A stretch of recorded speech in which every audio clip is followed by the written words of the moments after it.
communiqué de l'Observatoire pour la promotion de la santé en Afrique, OPSP-Afrique, relatif aux faux médicaments. Le Togo abrite depuis le 3 juillet 2024 la 23e édition du Forum pharmaceutique international sur le thème « Défis, enjeux et perspectives pour le secteur pharmaceutique ». Ce forum intervient dans un contexte spécial où le Togo s'est engagé dans la mise en œuvre de l'assurance maladie universelle avec tous les défis qui s'imposent. Malheureusement, force est de constater que dans le domaine de la santé, le secteur pharmaceutique est très corrompu. Il est inquiétant de savoir que malgré le cadre législatif et réglementaire au niveau communautaire et national dans les États africains, l'on ne sente pas dans la pratique une volonté politique de lutter efficacement contre le trafic illicite et la contrefaçon des médicaments. Ces médicaments contrefaits pullulent le long des rues et sont même installés dans les environs des hôpitaux de référence au vu et au su des dirigeants. Les marchés noirs dans le domaine pharmaceutique prospèrent avec le silence complice des autorités publiques et douanières laissant libre cours au trafic de faux médicaments qui ont des effets nocifs sur la santé des populations, alors que selon le dernier rapport en février 2023 de l'Office des Nations Unies contre la drogue et le crime ONUDC, 270 270 000 personnes meurent chaque année en Afrique subsaharienne pour avoir consommé des médicaments antipaludiques falsifiés et de qualité inférieure.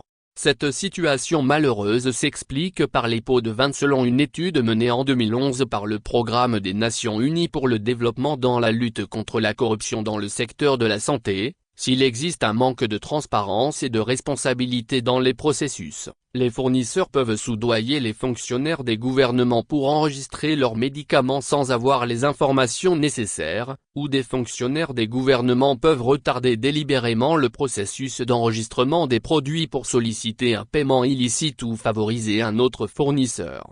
Malheureusement, les mesures n'ont pas été prises par les États pour lutter drastiquement contre ces comportements qui sont toujours perceptibles et qui créent sur le marché des médicaments contrefaits et de qualité inférieure.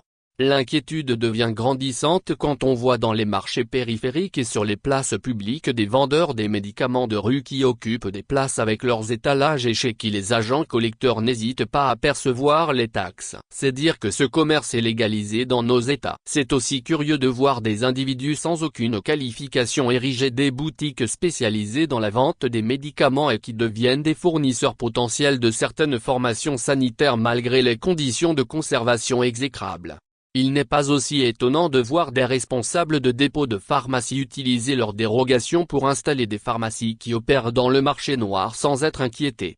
Une enquête menée en 2023 par l'OPSP-Afrique sur la vente parallèle des médicaments dans certains hôpitaux a permis de déceler un réseau de professionnels de santé vendeurs des médicaments de la rue. Pour se faire de l'argent, certains agents de santé en complicité avec le personnel des pharmacies des hôpitaux créent souvent une rupture volontaire des produits d'urgence subventionnés par les États pour les revendre très cher aux patients créant un climat de méfiance entre la CAMEG, les pharmacies régionales d'approvisionnement et certains hôpitaux.